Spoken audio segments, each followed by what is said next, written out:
안녕하세요. 캔들피그와 기마백의 나불대화 시간입니다. 최근 장단기 금리 역전 문제가 부각되면서 안 그래도 전쟁이니 공급 위기니 말이 많은데 거기에 걱정거리를 하나 더 얹어가고 있는 분위기죠. 그래서 오늘은 최근 뜨거워진 장단기 금리 역전 부분에 대한 내용을 전반적으로 훑어보는 시간을 가져보겠습니다. 반갑습니다. 김화백님. 네, 안녕하세요. 오늘은 최근 각종 매체에서 많이 부각되고 있는 채권 시장에서의 장단기 금리 역전 현상에 대해서 한번 이해해보는 시간을 가져보도록 할게요. 먼저 오늘 내용을 이해하기 위해서 몇 가지 기본적인 개념만 한번 정리하고 넘어가 보겠습니다. 채권의 특징 이야기하겠네요. 네, 맞아요. 지겹게 생각하는 분도 많을 건데 경제를 배워가는 분도 계시고 중요하니까 한 번 더 짚고 넘어갈게요. 모든 상품은 수요가 많으면 가격이 오르고 반대로 공급이 많으면 가격이 떨어지게 돼 있습니다. 채권도 마찬가지인데요. 채권 시장에서 채권을 사려는 수요가 많으면 채권 가격은 오르고 채권을 팔려는 공급이 많으면 채권 가격은 떨어지게 돼 있죠. 여기서 채권 가격하고 금리를 착각해서 생각하는 경우가 많은데 채권을 사려는 수요가 많으면 금리가 아니고 채권 가격이 오른다는 점을 기억할 필요가 있어요. 댓글에서도 간혹 채권 가격이랑 채권 금리를 혼동하는 분이 한 번씩 계시죠. 네. 그리고 채권 가격과 채권 금리는 반비례한다는 점인데요. 그러니까 채권 가격이 오르면 채권 금리는 떨어지고 반대로 채권 가격이 떨어지면 채권 금리는 올라간다는 겁니다. 이 내용은 여러 번 반복해서 얘기한 부분이라 아마 이제 많은 분들이 다 아실 거라고 생각해요. 어쨌든 최근에 장단기 채권금리 역전 가지고 뉴스가 많이 나오던데 이유가 뭔가요? 언론 보도에서도 알 수 있는 것처럼 최근에 미국 채권 시장에서 장단기 금리가 역전되는 현상이 나타나고 있어서 지금 시장이 굉장히 혼란스러워하고 있는 상황입니다. 이게 지금 시끄러운 이유를 보면 1950년대 이후로 채권 시장에서 이런 금리 역전 현상이 한 10번 정도 있었는데 그 중에 9번이 금융위기가 터지는 등의 우리가 큰 경제 충격을 겪었기 때문인데요. 그러니까 이런 금리 역전 현상이 그동안의 경제사로 봤을 때 대표적인 경기 불황 신호로 작용했다는 겁니다. 그래서 이번에도 이런 장단기 금리 역전 현상이 생기다 보니까 경기 불황의 전조 현상이 아니냐 우려하고 있다 이거네요. 네, 그런 의미에서 지금 이슈가 되고 있는 거죠. 그럼 원래는 장기금리, 단기금리는 어때야 되는 겁니까? 우리가 돈을 저금하든 아니면 빌리든 일반적으로 만기가 길수록 금리는 높게 돼 있는데요. 예를 들어 친구가 돈 빌리러 왔는데 다음 달에 월급 나오면 갚는다는 거랑 5년 뒤에 갚는다는 같은 금액이라도 빌려주는 입장에서 보면 이건 완전히 다른 상황입니다.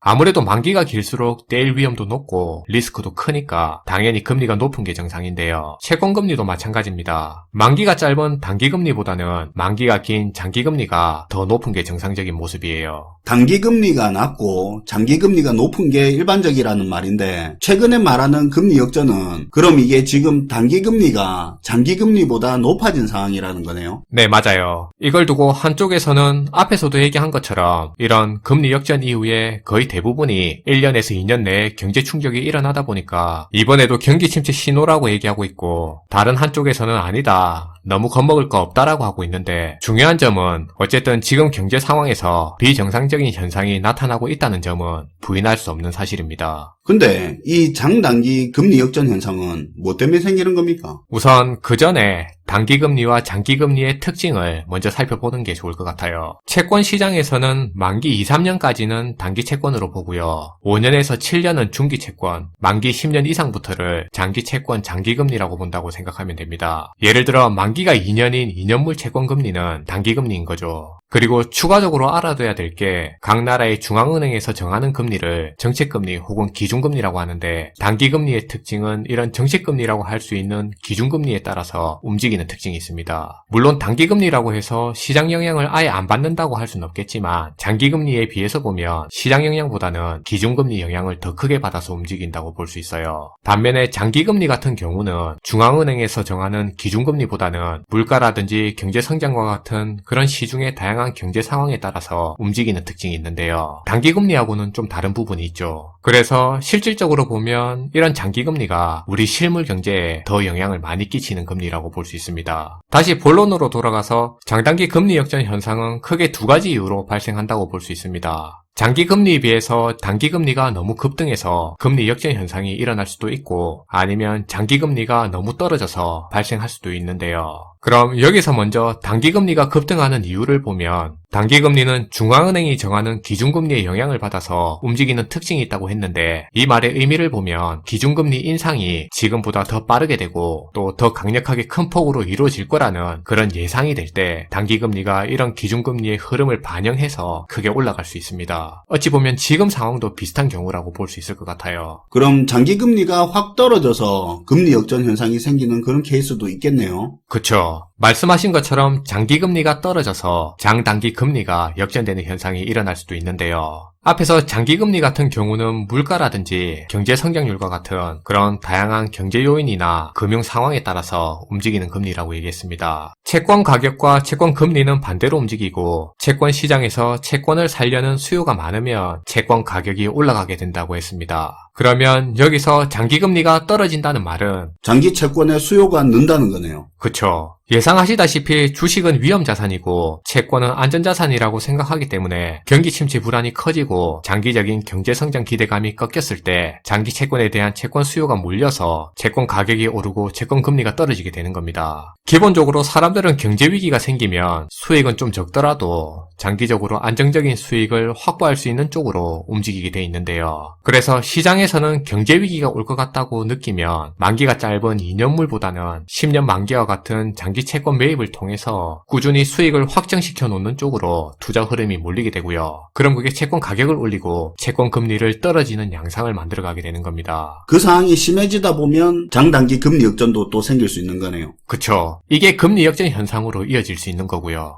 지금 같은 경우는 기준금리 영향이 큰 단기금리가 급하게 올라서 금리 역전이 된 거네요. 그럼 이렇게 단기금리가 올라서 금리 역전이 됐을 때 이게 금리 역전 상황이니까 불황의 전조 현상이니 뭐 그렇게 말은 하는데 그거 말고 단기금리 급등으로 인한 영향도 있지 않습니까? 네, 맞아요. 있죠. 장단기 금리 역전 현상이 일시적인 게 아니고 지속되게 되면 기업의 투자 감소와 가계의 소비 감소로 이어질 위험이 커질 수 있는데요. 일반적으로 기업 같은 경우는 2, 3년 이내 프로젝트를 주로 진행하게 됩니다. 그 말은 투자 진행을 위해서 2, 3년 이내 회사채를 많이 발행하게 된다는 겁니다. 그냥 애초에 처음부터 2, 3년짜리 말고 장기로 10년짜리 회사채 발행하면 안 됩니까? 길게 빌리는 게 좋은 거 아닌가요? 근데 그게 기업 입장에서 보면 문제가 좀 있는데요. 앞에서도 말했다시피 그렇게 하면 장기채 금리가 더 세니까 단기채를 발행할 때보다 이자를 더 많이 줘야 돼서 사업을 진행하는 데 드는 자금 조달 비용이 기업 입장에서 더 늘어나게 되는 거죠. 아, 그러네요. 이자가 세네요. 그리고 10년짜리 회사채는 계속 이자가 나가야 되는 거고. 네.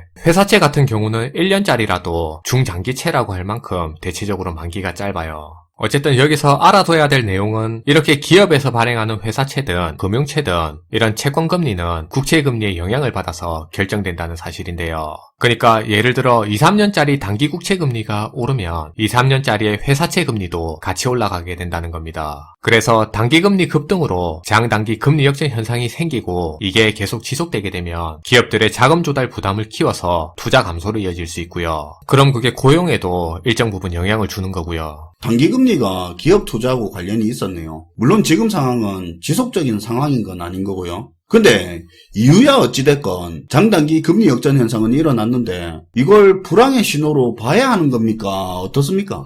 일부에서는 최근에 이런 금리 역전 현상을 두고 시장 상황을 크게 반영하는 장기금리가 폭락해서 금리 역전 현상이 일어난 게 아니고 단기금리가 급등한 것 때문에 일어난 금리 역전이라 경기 침체를 우려할 만큼의 그런 위험 신호가 아니라고 주장하는 사람도 있습니다. 반대로 강력한 경제 충격의 신호로 인식하는 사람도 있죠. 물론 이런 지표 하나만 두고 100% 나중에 경제 충격이 온다고 장담할 수 없는 것도 사실입니다. 뭐 그렇다 하더라도 근데 단기금리가 장기금리보다 높아진 결과 자체는 비정상이잖아요. 어쨌든 지금 이런 비정상적인 현상이 벌어지고 있다는 게 중요한 사실이죠. 과거에 금리 역전 현상이 있고 나서 경제 충격이 발생한 케이스를 보면 거의 뭐 한 80-90% 정도로 비율적으로 상당히 높았고요. 그리고 지금 우리 주변을 둘러싸고 있는 경제 여건 자체가 공급망 문제, 물가 폭등 문제도 있고 그리고 중국 경제 상황에 여기에 전쟁까지 엄청나게 파장이 큰 대외 변수들이 산재해 있는 상황이라 지금 발생하고 있는 이 금리 역전 현상을 그냥 일시적이라거나 이런저런 이유를 들어 과도한 우려니 하면서 대수롭지 않게 그렇게 가볍게 넘길 그럴 상황은 개인적으로 아니라는 생각입니다. 그리고 흥미로운 사실은 보통 이런 장단기 금리 역전 현상이 일어나고 나서 버블이 생기고 그 버블이 내려앉는 형태로 경제위기나 경제 충격이 찾아오는 모습을 흔하게 보여왔는데요. 잘 기억해보면 3년 전에 2019년으로 기억하는데 그때도 이런 금리 역전 현상이 있었어요. 말을 하니까 기억이 나네요. 그때 아래 공포니 하면서 침체는 금리 역전 현상을 시작으로 찾아온다 뭐 그랬던 것 같네요. 네, 맞아요. 그때 금리 역전 현상이 생기고 사실 특이 케이스긴 한데 코로나 사태가 발생하게 되면서 돈 풀고 1년 동안에 자산 버블이 심각하게 끼인 건 사실입니다. 그리고 그 자산 버블이 미처 꺼지기도 전에 지금 금리 역전 현상이 최근 다시 현실화되고 있는 겁니다. 이게 지금 흥미로운 사실이에요. 물론 이후의 결과야 지켜봐야 알겠지만 어쨌든 가볍게 넘길 그럴 상황은 아니라는 게 개인적인 생각이에요. 오늘 얘기한 장단기 금리차 같은 경우에는 거시경제 사이클을 얘기할 때 채권 시장에서 가장 중요하게 보는 지표라 오늘 이 주제를 한번 소개해보는 시간을 가져봤습니다. 네, 잘 들었습니다, 김하백님. 네, 감사합니다. 오늘은 최근 이슈가 되고 있는 장단기 금리차에 대해서 이야기를 해봤는데요. 이유야 어찌됐든 만기가 짧은 채권의 이자율이 더 높아진 상황은 정상적이지 않은 것 같습니다. 시청해주셔서 감사하고요. 지금까지 나불대화 시간이었습니다.